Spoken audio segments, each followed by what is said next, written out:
أعوذ بالله من الشيطان الرجيم بسم الله الرحمن الرحيم. Many faces who within themselves they think, you know what, brother, I got a long time to go, man. I'm young, brother, I'm young. My brothers, I've had the most interesting 5 weeks of my life. I've buried almost 8 brothers in the last 5 weeks. All of which were under the age of 25. All of which were under the age of 25 years old.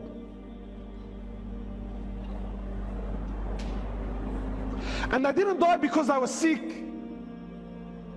They didn't die because, you know what, he had some illness that doctors couldn't work out. No, perfectly fine boys. Wallahi, one of them, 18 years old, built like a tank. We actually had to bend his legs when we put him into the ground. He was so big, we actually couldn't fit him into the hole. We actually had to bend his legs to get him in there.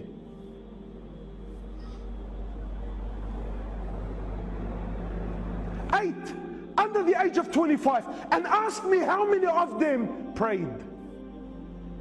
None of them.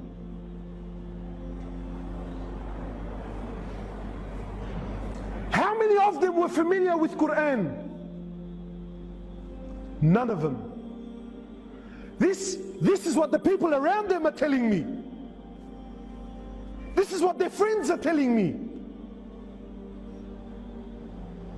My brothers, you sit here hopeful thinking I have a long life. What gives you this hope, my brother? Go to the cemetery, billah alaik, please. I urge you, go to the cemetery and look and read the tombstones. But gone are the days when, you know, wallahi, I remember growing up, death belonged to Abu Ali and Abu Ahmed, who's done Hajj, and all of his kids are now married, and you know, he's got grandkids, he's 70 years old, he's croaking a white beard. Those days are long gone. You know, I'm 30 now, and for the most part of my life, every funeral I went to was in the old section of Rookwood Cemetery. In the last few years, we filled up that one, plus 2 new sections that they gave us, and we're already halfway through the new one that they gave us. And 70% of these people that are buried there, 70% are under the age of 35 years old.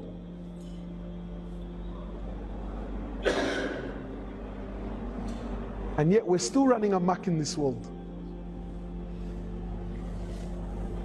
We're still running amok. My brothers, life is serious, man. I hate to break it to you, wallahi.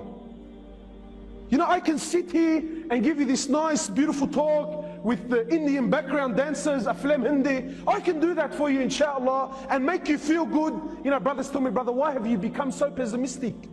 Why don't you speak about the mercy of Allah, the rahmah of Allah? Give people hope. Sometimes hope in the wrong hands, can actually destroy the person. One of the great companions of Muhammad sallallahu alaihi wasallam, I believe it was Mu'adh bin Jabal, I believe it was him, on his deathbed, khalas, last days in his life, he speaks between him and Allah. Conversation now between him and Allah. He says, Ya Allah, you know that I lived my whole life in fear of you. He says, Ya Allah, I lived my whole life in fear of you. And now, Ya Allah, I'm on my deathbed. Khalas, I'm dying, I'm going, I'm leaving. Now, Ya Allah, even if I wanted to do something, I physically can't. So, Ya Allah, I'm asking now I'm knocking on the door of your rahmah. Ya Allah, now I'm knocking on the door of your mercy. He says, I lived my whole life in what? In fear. But now, Ya Allah, khalas, I've reached an age where even if I wanted to do something, I can't. I'm too old, I'm too fragile, I'm too brittle, I'm too sick, I actually can't get out of the bed. Now, Ya Allah, now at this moment of my life, I'm knocking on the door of your mercy, Ya Allah. I'm asking that you have rahmah upon me. I ask you, my brother, sincerely, did this companion not know the verses of rahmah? No, he knew it. But he knew, my brothers, that his life is serious. Brothers, you only get one shot. There's no coming back. There's no coming back. You only get one shot at life. The choice is yours. The choice is yours, wallahi, wallahi. Brothers, I'm lowering them into the ground, and the faces around me are crying, and family is breaking down, and people are in confusion. Wallah, it was an accident. Wallah, he wasn't supposed to be there. Brother, he was at the wrong place at the wrong time. This is rubbish. It's rubbish. My brothers, in Islam, there's no such thing as wrong place, wrong time. Do you know what you're saying indirectly? What you're saying is Allah made a mistake when a'udhu billah. No, my brother, he was at the right place at the right time, and that's how Allah subhanahu wa ta'ala wanted to take his life. So I ask you, my brother, how will you be when Allah subhanahu wa ta'ala takes your life? Why is it that we're 20 and 25 and 26 and 30 and we still feel like we're young? Brother, what made you young?